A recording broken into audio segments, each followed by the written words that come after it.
The Girl Who Stole the Moonlight.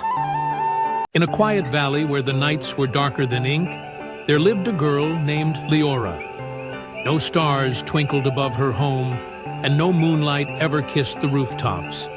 The sky was nothing but an endless black sea.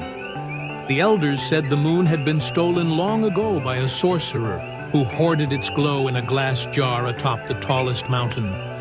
Leora, unlike the others in her village, could not accept this fate.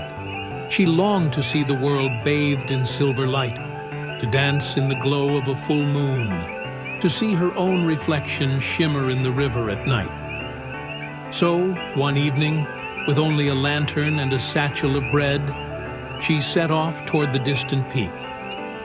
The journey was treacherous. The first obstacle was the Bridge of Whispers, an old wooden bridge suspended over a chasm so deep it seemed to swallow sound itself. As she stepped onto it, the planks murmured beneath her feet. The whispers grew louder, taking the shape of words. "Turn back, child. The moon belongs to the sorcerer. You will never leave the mountain." Leora clenched her fists and pressed forward, whispering back, "Then I will take it anyway." Past the bridge, she reached the forest of watching eyes. The trees loomed high, their twisted branches curling like fingers. Golden eyes blinked in the shadows, the sorcerer's ravens. They watched in eerie silence, waiting. Leora moved carefully, but as soon as she stepped on a fallen branch, crack! The ravens screeched and lunged. Thinking fast, she grabbed a handful of bread from her satchel and flung it into the air. The ravens, greedy for food, swarmed after the crumbs, their beady eyes momentarily distracted. Leora took the chance and ran.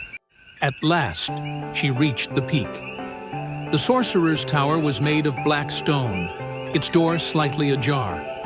Inside, at the center of a dimly lit chamber, stood the glass jar, and within it, the moonlight flickered like a captured star. Leora held her breath. She crept closer, her fingers brushing the cool glass. But before she could lift it, "Foolish child," the voice rumbled like thunder. The sorcerer stood in the doorway, cloaked in darkness, his silver eyes gleaming. "You think you can steal from me?" Leora's heart pounded, but she lifted her chin. "You stole it first. The night is empty without its glow. It belongs to the world, not to you." The sorcerer stepped forward, his hand outstretched. The shadows around him thickened like storm clouds, but Leora did not run. Instead, she lifted the jar and, before he could stop her, shattered it against the stone floor.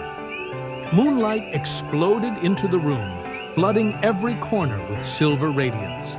The sorcerer shrieked as the light wrapped around him, twisting his form until he dissolved into mist. The tower crumbled, but Leora stood unscathed.